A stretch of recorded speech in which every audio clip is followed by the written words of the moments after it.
जिनको जाना होता है बड़ी दूर वो अपने अंदर धैर्य बनाकर है जो रखते हैं। नमस्कार, जय हिंद। स्वागत करता हूं आप तमाम साथियों का नव सृजन क्लासेस के ऊपर। अध्यापक भर्ती परीक्षा हेतु शैक्षिक परिदृश्य जो शामिल किया गया पाठ्यक्रम में और उसका भी सब पॉइंट विद्यालय प्रबंधन एवं संबंधित समितियों के अंदर हमारा प्रकरण चल रहा है एसएमसी का, स्कूल मैनेजमेंट कमेटी का। इसके दो भाग होते हैं। पहला साधारण सभा, जिसको हमने पूर्व की कक्षा में पढ़ लिया है, और आज हम साधारण सभा के जो अगला है यानी एसएमसी का जो अगला भाग है कार्यकारिणी सभा, इसका आज हम जिक्र करेंगे, इसको अच्छे से समझेंगे। गुरुजी, कार्यकारिणी सभा क्या होती है? देखिए, मैं नोट्स फॉर्मेट में आपको समझाता चलता हूँ। किताब जो भी कोई आपके पास है उससे पढ़ लीजिएगा आप। साथ कंप्लीट समझा दूंगा इस वीडियो के अंदर कि कार्यकारिणी सभा क्या होती है, और इम्पोर्टेंट फैक्ट जो परीक्षा माफ करें, परीक्षा में जो पूछे जा सकते हैं वो मैं आपको सारे बता दूंगा। कार्यकारिणी सभा का काम क्या होता है गुरुजी? काम यही होता है, जो समिति बनाई जाती है स्कूल मैनेजमेंट कमेटी, उसको सही ढंग से व्यवस्थित रूप से अनुशासित रूप से चलाने के लिए कार्यकारिणी समिति का गठन किया जाता है। ठीक है गुरुजी, समझ में आ गई। पहला सवाल ये पूछा जाता है इसके अंदर कि कार्यकारिणी समिति में कितने सदस्य होते हैं? तो भाई साहब, इसमें 16 सदस्य होते हैं। कितने? 16 सदस्य होंगे। ठीक है गुरुजी, समझ में आ गई। इन 16 सदस्यों में भी ध्यान रखना 50% महिलाएं होनी आवश्यक है साहब। 50% महिलाएं। गुरुजी समझे नहीं? मतलब 16 सदस्य है तो 50% महिलाएं, मतलब 8 महिलाएं होनी चाहिए जी। ठीक है गुरुजी, ये भी मामला ठीक है। अब इनका नामांकन का मामला क्या होता है, मतलब निर्वाचन का मामला। तो कार्यकारिणी में माता पिता, जो कार्यकारिणी होगी, माता पिता या जो संरक्षक सदस्य है का निर्वाचन वर्ष के शुरुआत में ही नामांकन होने वाली जो प्रक्रिया होने पर 14 अगस्त से 14 अगस्त से पूर्व ही साधारण सभा द्वारा किया जाएगा। ठीक है। कार्यकारिणी में माता पिता संरक्षक सदस्यों का जो निर्वाचन है वो वर्ष के प्रारंभ में नामांकन प्रक्रिया होने पर 14 अगस्त से पूर्व ही है जो साधारण सभा द्वारा है जो किया जाएगा, कर लिया जाएगा। ठीक है गुरुजी, यहाँ तक मामला ठीक है। आगे कुछ और बता दो। ये 16 सदस्य है, इनके बारे में थोड़ी थोड़ी जानकारी दे देते हैं साहब आपको। इनकी जानकारी इनकी ये है कि 16 सदस्य होते हैं। अब 16 सदस्यों में कौन कौन होता है? अध्यक्ष जी होते हैं, एक उपाध्यक्ष जी होते हैं अब गुरुजी, और एक अपने सचिव जी होते हैं, और इनमें बात कर लें, यही प्रमुख रूप से और सदस्य होते हैं बाकी, लेकिन प्रमुख रूप से हम इनको देखेंगे। सचिव कौन होता है? सबसे जरूरी बात, ये सवाल पूछा जा सकता है। तो सचिव जो होगा, पदेन जो सदस्य सचिव होगा वो होगा प्रधानाध्यापक। पदेन सदस्य सचिव प्रधानाध्यापक। जो हेडमास्टर होगा वो क्या होगा? सचिव होगा साहब इसका, कार्यकारिणी समिति का। ठीक है गुरुजी, सचिव तो होगा, लेकिन अगर प्रधानाध्यापक नहीं हो कहीं तो उस स्कूल का जो सीनियर टीचर है, वरिष्ठतम जो सीनियर टीचर वरिष्ठतम जो अध्यापक है वो होगा, या फिर प्रबोधक। ठीक है गुरुजी, ये बात भी समझ में आ गई। अब इसके जो सदस्य होंगे,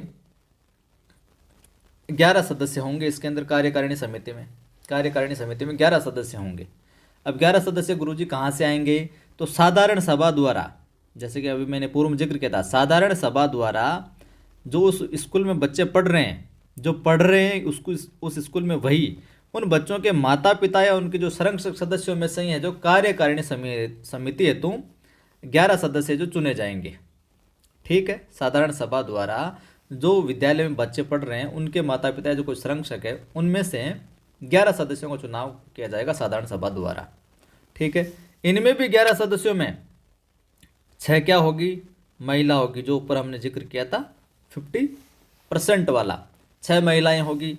और इन 6 महिलाओं के अंदर भी एक आपको यहाँ पर मिलेगा अनुसूचित जाति और एक अनुसूचित जनजाति, ये मिलेगा आपको। ठीक है गुरुजी। और इन्हीं 11 में से फिर है जो सर्वसम्मति से चुनाव करके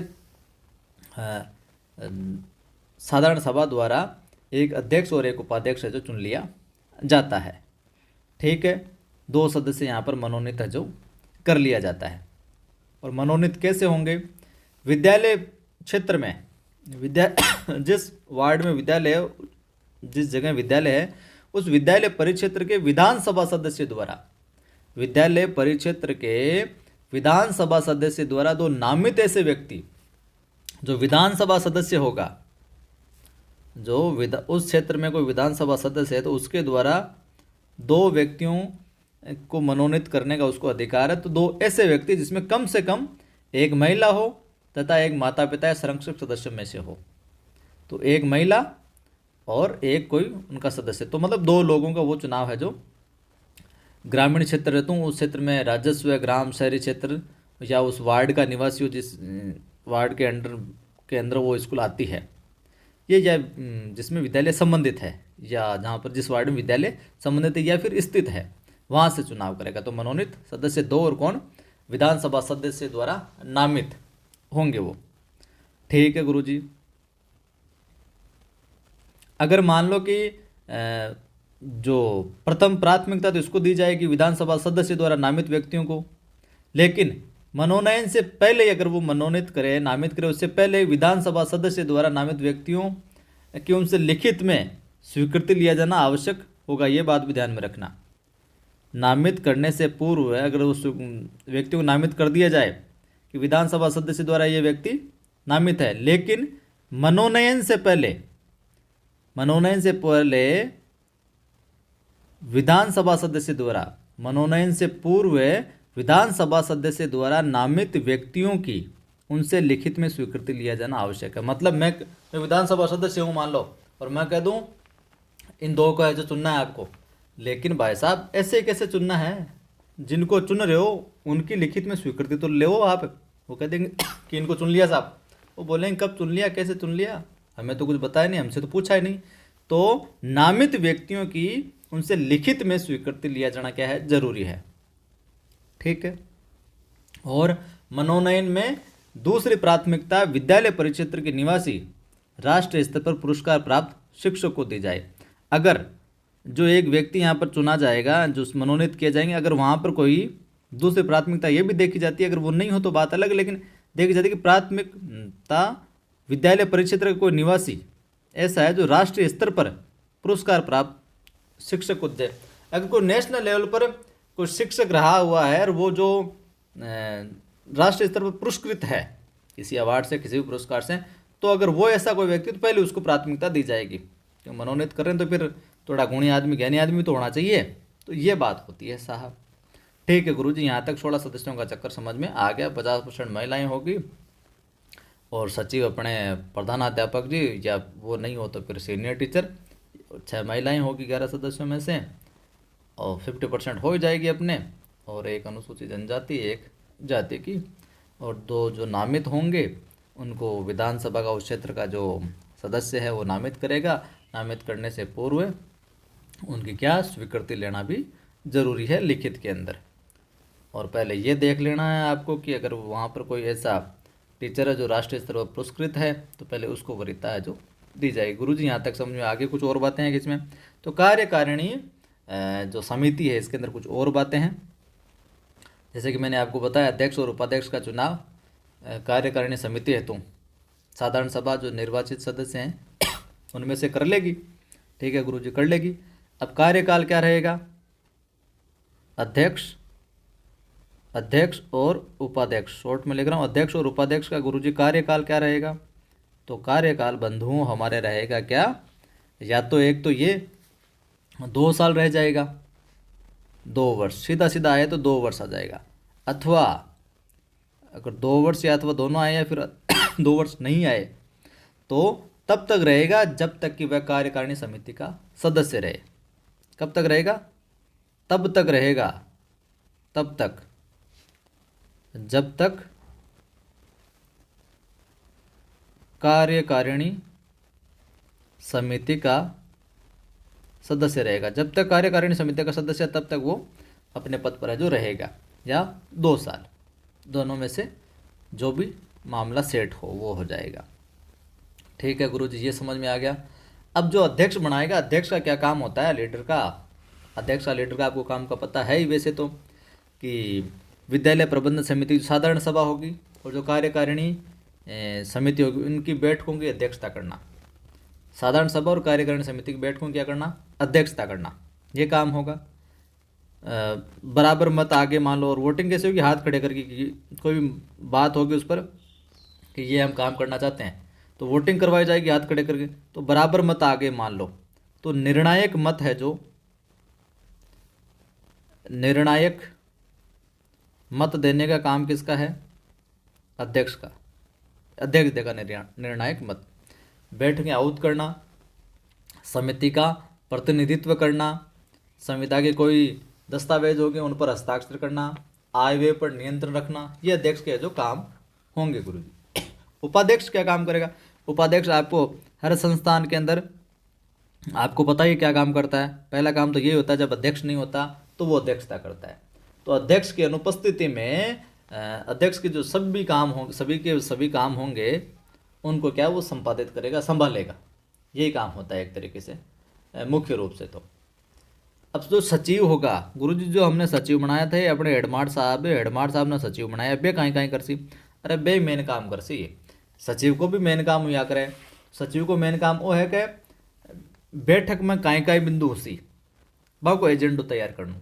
जो आप बैठक बुला रहे हैं, अभी बैठक में कहीं कहीं बिंदुआ पर चर्चा कर सकते, मतलब एजेंडा तैयार करना। बैठक कद हुसी काई हुसी भी की सूचना देणु, तो बैठक आहूत करने की सूचना देने का काम होगा उसका। और गुरुजी जो समिति होगी उसमें जो वित्त संबंधी जो भी आंकड़े होंगे उनको तैयार करने का काम सचिव का होगा। अधिकृत मामलों पर, जो अधिकृत मामले उन पर समिति की ओर से सिग्नेचर करेगा वो साहब। ठीक है गुरुजी, और क्या करेगा, तो बैठक में जो भी कार्यवाही होगी उसका विवरण तैयार करना और रिकॉर्ड रखना, और साधारण सभा या आम जनता को उपलब्ध करवाना कि भाई ये तैयार किया हमने, ये चीज़ें हैं जो फैसला ली गई है, वो सारी की सारी चीज़ें हैं जो उपलब्ध करवाना जनता को अवगत करवाना कि ये काम हुआ। तो ये सारे काम करता है अपने कौन, सचिव साहब, प्रधानाध्यापक। नहीं तो फिर वो नहीं होंगे तो फिर सीनियर टीचर जो वहाँ पर स्थापित किया जाता है। ठीक है गुरुजी। कार्यकारिणी समिति का कार्यकाल, तो पहला तो ये, अब समिति का कार्यकाल वही होगा 2 वर्ष, अथवा उस समय तक जिस समय तक जो समिति के निर्वाचित और मनोनीत सदस्य रहेंगे।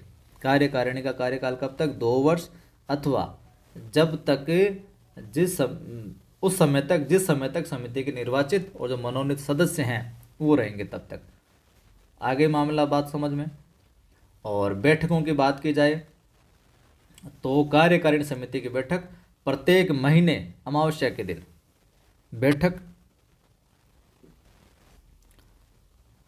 प्रत्येक माह है, अमावस्या के दिन है जो आयोजित की जाएगी। कब आयोजित की जाएगी कार्यकारिणी समिति की, अमावस्या के दिन। ठीक है गुरुजी। और अमावस्या के दिन अगर छुट्टी हो तो क्या करेंगे, तो फिर अगले दिन कर लेंगे। ठीक है गुरुजी, ये बात भी समझ में आ गई।